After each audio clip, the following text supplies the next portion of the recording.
This is Off the Cuff, and I'm Steve from TorahFamily.org. Today, we're going to discuss the future event that many call the Second Exodus, or what others have titled the Greater Exodus.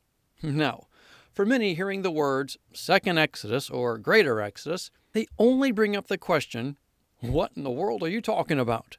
However, for many others, those words bring up firm opinions. I've considered many different viewpoints on this topic from people who I truly respect. However, I have concerns they're overlooking and omitting important elements from their explanations. Like everyone else, I believe the scriptures are to be interpreted in harmony with one another. In all the research I've done, it seems many different views of the Second Exodus completely omit the resurrection. However, according to Isaiah, the resurrection is the very first thing that happens in the course of end-time events. Isaiah chapter 24 is all about an earthquake and judgment coming on the survivors of that earthquake. Please take some time and read Isaiah chapter 24 through 26. And you'll see how they flow perfectly together. After discussing the earthquake, chapter 26 discusses the earth giving birth to her dead, the resurrection. So here we see the earth gives birth to her dead. But then we see Isaiah 66 says the birth happens before the birth pains. Let me repeat that. The birth takes place before the birth pains. The prophet even mentions how crazy it sounds. But that's what will happen. The birth, the resurrection, takes place right before the birth pains. Please see our teaching, The Birth Pains, for more on that. I've heard some say that the people of Yahweh aren't crying out today like they did in Egypt. So, because of that, they believe the end times aren't near yet. However, Yeshua never said it will be like the days of Egypt at the time of his coming. He never said his people would be crying out because of harsh bondage at the time of his coming. He said it will be like the days of Noah, a time when people aren't expecting it. That's what it will be like at the first resurrection. It will be like the days of Noah when everything starts. Since the resurrection happens first, when does the second Exodus happen, and who'll be in it? Well, that's the purpose of this teaching. So let me tell you the when and who. Then I'll do my best to explain it along with the why and how. The second Exodus takes place at the end of the tribulation, after the Battle of Armageddon.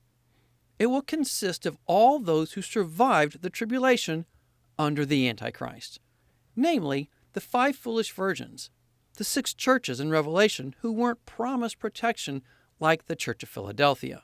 It will be those who needed to go through refinement. So this is the when and the who. Now, why do I believe this? Yeshua said he would cut the days short. If he didn't, no one would survive. So that means there will be people survive the tribulation. These are the survivors that the prophets talk about. Remember, all 7 churches of Revelation were encouraged to overcome. If you don't overcome the world and the one who is in it now, you'll have to overcome him in the tribulation. Only those who have overcome sin in their lives by the time everything begins will be the first fruits of the elect in the first resurrection. Only they will escape what is about to happen. The key is to overcome now before the tribulation starts. Thus, we need to pray we escape all that is about to happen, as Yeshua said in Luke 21:36. So it's not that those at the end of the tribulation won't be considered the elect. They're just not considered the first fruits of the elect. Some struggle with the resurrection happening first. But if there's to be a resurrection at the end of the tribulation, why do we read it's cut short for the express purpose of saving the lives of the elect? If they're going to be resurrected, what would it matter if they die? Why cut things short to save them? Why would Yeshua cut anything short to keep someone alive who is only going to be resurrected with a new body? He specifically says he cuts it short for their survival. Again, he cuts it short for their survival, meaning so they don't die. The mere fact of him using the terminology of survive or to be saved shows he's discussing the survivors of his people from the nations who will come back in the second Exodus. These are the survivors noted in the prophets, mentioned in Zechariah 14:16, mentioned in Zephaniah 2:9, mentioned in Joel chapter 2, verse 32. If he doesn't cut things short, these survivors wouldn't make it. They wouldn't survive. So, for their sake, the days are cut short. If there was a resurrection for these elect at the end of the tribulation, it wouldn't matter. They would simply be resurrected at the end. But there's not a resurrection at the end of the tribulation. There's a greater exodus, the event where they journey to the land. This greater exodus is referenced here in Jeremiah 16, verses 14 and 15. However, the days are coming, declares Yahweh, when men will no longer say, as surely as Yahweh lives, who brought the Israelites up out of Egypt. But they will say, as surely as Yahweh lives, who brought the Israelites up out of the land of the north, and out of all the countries where he had banished them. For I will restore them to the land I gave their forefathers. This event will be so big and so great that it will trump the first exodus out of Egypt. It's also referenced in Isaiah 66:19 and 20. I will set a sign among them, and I will send some of those who survive to the nations, to Tarshish, to the Libyans and Lydians, famous as archers, to Tubal and Greece, and to the distant islands that have not heard of my fame or seen my glory. They will proclaim my glory among the nations, and they will bring all your brothers from all the nations to my holy mountain in Jerusalem as an offering to Yahweh, on horses, in chariots and wagons, and on mules and camels, says Yahweh. They will bring them as the Israelites bring their grain offerings to the temple of Yahweh in ceremonially clean vessels. Notice how it's prophesied he will send some of those who survive to the nations to gather their brothers from the nations. Many might say this isn't the same event mentioned by Yeshua in Matthew 24:31, because Yeshua said he would send his angels to gather them. However, we know the term angel simply means messenger. So, who better to spread the joyous message of freedom from the tribulation than those who were freed? Thus, as prophesied through Isaiah, they will gather their brothers from the nations. The interesting thing about the Exodus is how the context of Isaiah shows it's after Armageddon has taken place, as seen in verses 15 and 16. I don't believe there's any question regarding this being the time of Armageddon. These survivors in verse 19 are the ones noted as the rest of her offspring in Revelation chapter 12. Notice it says they're the rest of her offspring. So if these are the rest, who was the offspring first mentioned? It was the child referenced in verse 5. These are those who will reign with Yeshua. They are those in the first resurrection. They're noted as a son. This is the same verbiage also referenced here in Isaiah 66 before the second Exodus later in that chapter. A son is born, and this son represents the children. These are the first fruits of the elect. This is expounded upon more in our teaching, The Church of Philadelphia. But The rest of her offspring will be those who have to go through the tribulation. The 5 foolish virgins, the other 6 churches of Revelation. This is discussed in greater detail in our teaching, Armageddon and the Parousia. Now, we've already read Jeremiah 16 and Isaiah 66 that discusses the second Exodus. But there are others. Jeremiah 23, I myself will gather the remnant of my flock out of the countries where I have driven them, and I will bring them back to their pasture, where they will be fruitful and increase in number. I will place shepherds over them who will tend them, and they will no longer be afraid or terrified, nor will any be missing, declares Yahweh. The days are coming, declares Yahweh, when I will raise up to David a righteous branch, a king who will reign wisely and do what is just and right in the land. In his days, Judah will be saved, and Israel will live in safety. This is the name by which he will be called, Yahweh our righteousness. So then, the days are coming, declares Yahweh, when people will no longer say, as surely as Yahweh lives, who brought the Israelites up out of Egypt, but they will say, as surely as Yahweh lives, who brought the descendants of Israel up out of the land of the north and out of the countries where he had banished them. They will live in their own land. Please note verse 7. It's virtually saying the same things as Jeremiah 16 did. Basically, how the second Exodus will overshadow the first Exodus. Verse 4 through 6 is describing the millennium, the time when Yeshua reigns from Jerusalem. But please notice verse 3.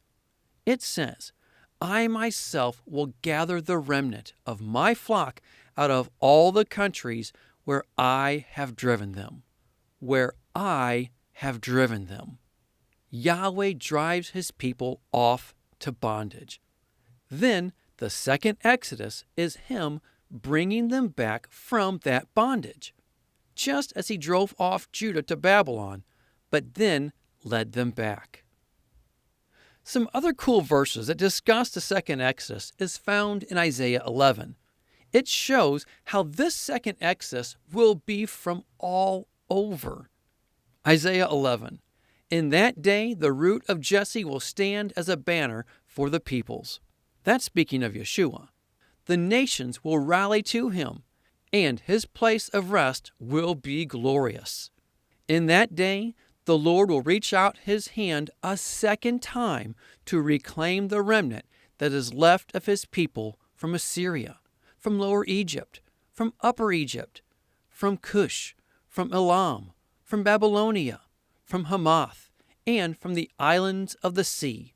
He will raise a banner for the nations and gather the exiles of Israel. He will assemble the scattered people of Judah from the 4 quarters of the earth. Ephraim's jealousy will vanish, and Judah's enemies will be cut off. Ephraim will not be jealous of Judah, nor Judah hostile toward Ephraim. They will swoop down on the slopes of Philistia to the west. Together they will plunder the people to the east. They will lay hands on Edom and Moab, and the Ammonites will be subject to them. Yahweh will dry up the gulf of the Egyptian sea. With a scorching wind, he will sweep his hand over the Euphrates River. He will break it up into 7 streams, so that men can cross over in sandals. There will be a highway for the remnant of his people that is left from Assyria, as there was for Israel when they came up from Egypt. In that day you will say, I will praise you, O Yahweh. Although you were angry with me, your anger has turned away, and you have comforted me. Surely God is my salvation. I will trust and not be afraid. Yahweh, Yahweh is my strength and my song. He has become my salvation.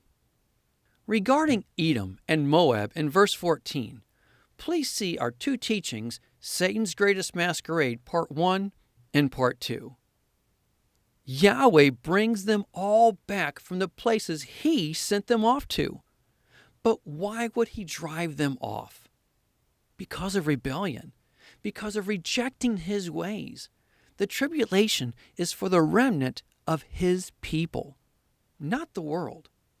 Remember, history is cyclical, as seen in Ecclesiastes and Isaiah.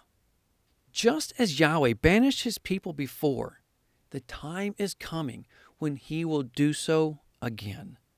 Like the prophets of old, many today are calling for people to return to his ways, the Torah, the instructions of Yahweh. However, few have listened. Because his people are rejecting his ways again, judgment is coming again. As I've given before, while history may not be identical, it is cyclical. First, Yahweh gives his truth. Next, the people walk in it. Then the people rebel from it. Then Yahweh sends his prophets preaching repentance. Then the majority harden their hearts and Yahweh sends judgment. Then the remnant of the survivors repent, and the cycle starts all over. That's how it's been through history. And here we are again. His people are rebelling against his Torah and ignoring what the prophets of today are saying. That being, come back to his ways. So what's next? Judgment. That judgment will be the time of the tribulation, a time when banishment and slavery will happen again. We'll cover more on that in a moment. During the tribulation, many will repent and start following the Torah, and we're told the enemy will pursue them. But as the prophets declared, there will be a remnant who survives. It will be those survivors who journey to Jerusalem for the second Exodus. But why will this Exodus overshadow the first? Why do some call it a greater Exodus? It's because this time his people won't be coming from just one nation like before. They'll be coming from all over the world from where they were banished. But not only that, Isaiah 43 indicates they won't just be walking through water this time. They'll also be walking through flames. Isaiah 43. But now this is what Yahweh says. He who created you, O Jacob, he who formed you, O Israel, fear not, for I have redeemed you. I have summoned you by name. You are mine. When you pass through the waters, I will be with you. And when you pass through the rivers, they will not sweep over you. When you walk through the fire, you will not be burned. The flames will not set you ablaze. The verses that follow show this is regarding the second Exodus. But they will truly be coming from the ends of the earth, and they will be passing through water and flames. No wonder this Exodus will overshadow the first. I've seen where some use these verses in Ezekiel 20 for the second Exodus. However, these verses are for those who are actually part of the first resurrection just moments before the tribulation begins. Please see our teaching, The Church of Philadelphia, for more on these verses in Ezekiel. There are other verses that are often overlooked that apply to the second Exodus. They're found in the book of Deuteronomy. I'll highlight a few elements that imply they're discussing the days after the second Exodus and pointing to the millennium. Deuteronomy chapter 30. And when all these things come upon you, the blessing and the curse, which I have set before you, and you call them to mind among the nations where Yahweh your God has driven you, and return to Yahweh your God, you and your children, and obey his voice in all that I command you today, with all your heart and with all your soul. Then Yahweh your God will restore your fortunes and have mercy on you, and he will gather you again from the peoples where Yahweh your God has scattered you. If your outcasts are in the uttermost parts of heaven, from there Yahweh your God will gather you, and from there he will take you. And Yahweh your God will bring you into the land that your fathers possessed, that you may possess it. And he will make you more prosperous and numerous than your fathers. These verses are talking about something that hasn't happened yet. It's prophecy regarding the future. We are where we are today because we've chosen to be there. There's been nothing preventing you from going to live somewhere else if you so chose to do so. But a time is coming when the Antichrist will be given authority to conquer the saints. They will indeed be driven into captivity as slaves, just as in the days when Yahweh brought judgment on his people in the past. It will be the time when Yahweh drives his people into slavery just like he has before because of their rebellion. These verses in Deuteronomy are talking about the blessings that will flow in the millennial kingdom. It's fulfilling the promise to Abraham in bringing his descendants to the land and prospering them. Please see our teaching titled The Eternal Covenant for more on that. A question often discussed is how long will the second Exodus be, or how long will it take? We believe this is answered in Numbers chapter 9, the place where we see the provision of the second Passover. This was 1 year after the Passover in Egypt, and the time when Moses was setting up the tabernacle they had made over the previous year. At the time of this Passover, some people became unclean because of touching a dead body. They were asking Moses why they had to miss out on Passover for something they couldn't control. So Moses went to inquire of Yahweh for them. He came back with the answer. And this is where we see the introduction of the second Passover. So anyone who was unclean because they had touched a dead body was provided with the second Passover. However, Yahweh also responded that this second Passover was also for anyone on a long journey. Well, why would he do this? Well, if my theory is correct, and the Battle of Armageddon truly takes place on the last day of Sukkot, that second Passover will be needed at that time. Why? Because Ezekiel 39 shows it will take 7 months to clean up the land from all the dead bodies after the Gog and Magog war. Please know, this Gog is different from the one noted at the end of the millennium. How? Because this one is given a burial place. The one that rises in rebellion at the end of the millennium is burned up in the flames that devours all his army. Then, after that, will be the second resurrection. So, there will be no need for a burial. So those in the land after Armageddon will need the second Passover, since it will take them 7 months after Sukkot to clean the land. Plus, since the survivors from all the nations will be on that second Exodus during the time they're cleaning the land, it seems this could very well be why Yahweh added the element of those on a journey for the second Passover. So, the second Exodus could take as long as 7 months for some, at least for those who are the farthest away. There's a mindset among many that they will escape the tribulation if they get out of the cities.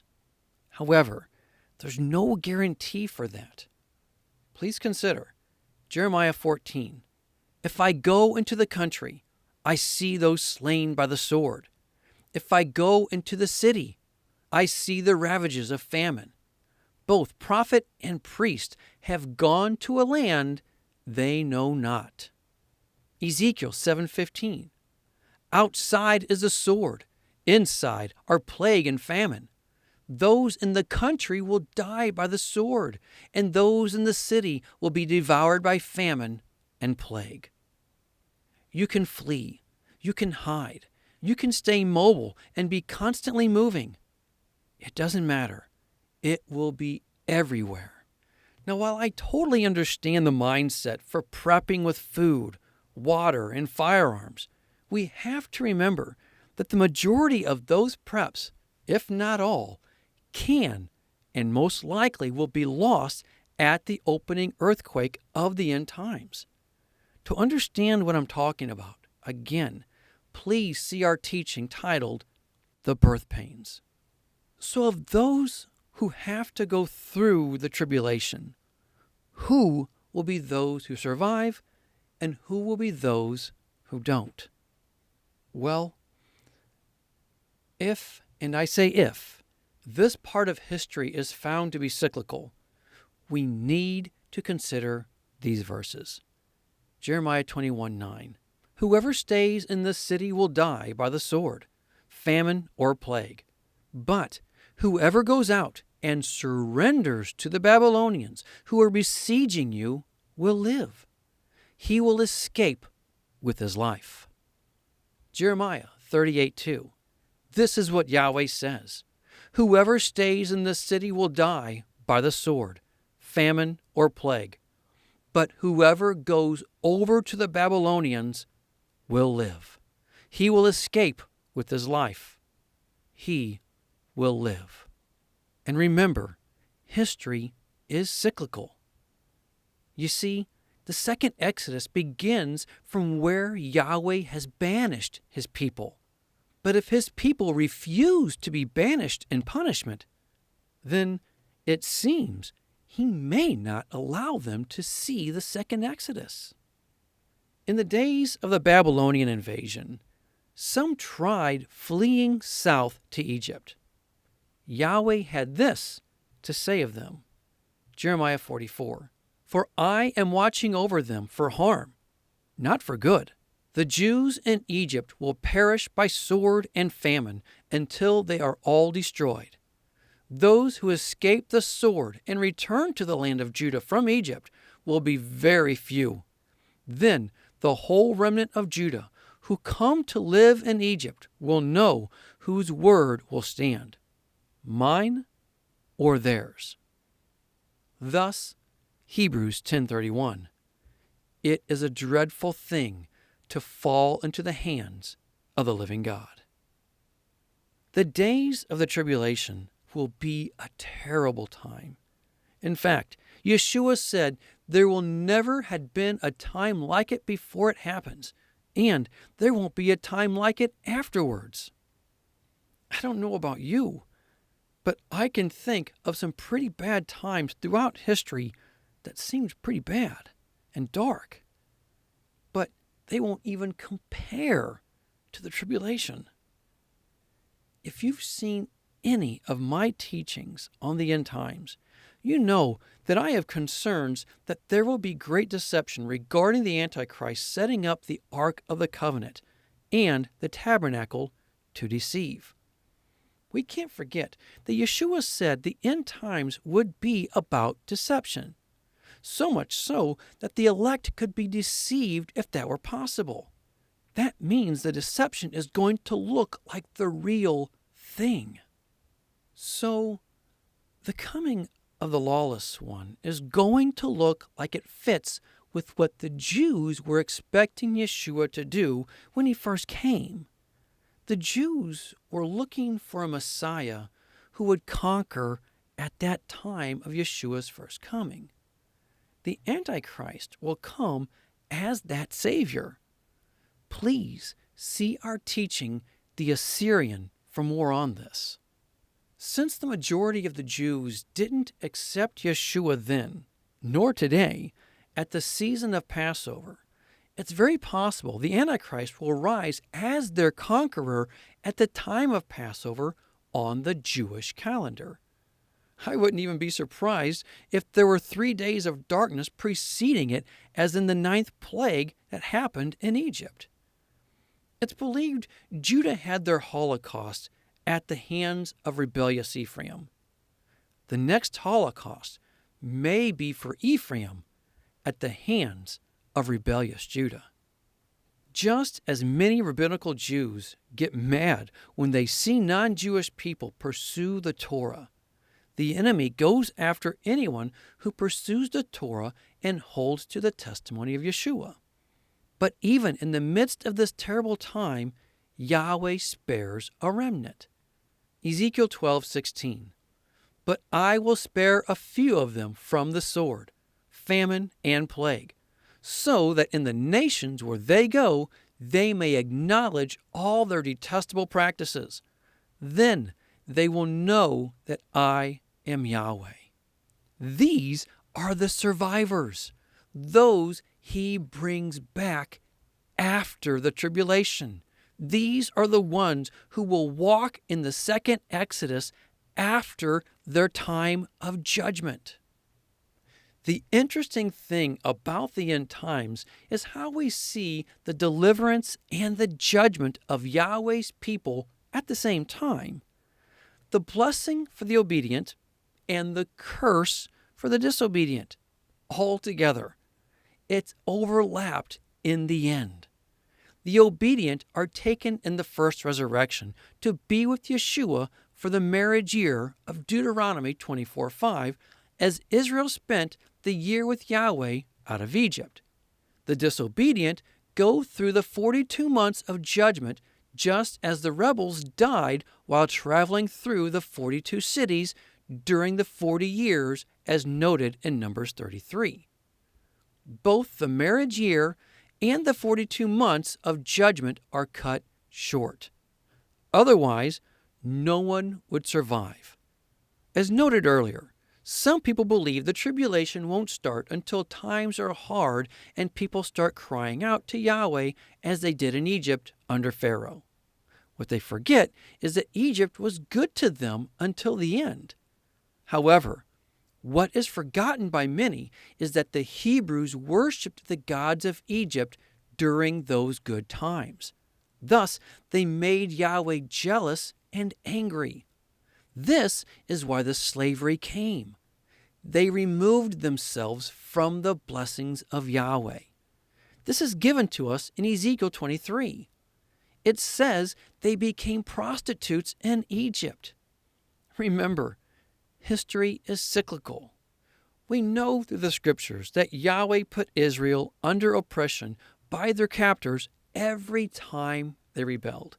Then he'd always come to their aid when they repented, only to have them rebel again later on. But the point is, when they rebelled, he put them under oppression until they repented. And again, history is cyclical. It just seems many overlook this element regarding the oppression in Egypt. But just like with Egypt, it will be the same in the end times. Because of rebellion to Yahweh, he will hand the rebellious over to the Antichrist, just as he did with Pharaoh. An interesting thing about this time in Egypt is that it's believed the tribe of Levi wasn't in bondage. This is why Aaron, Moses' brother, was able to freely come out to meet Moses. They were both of the tribe of Levi.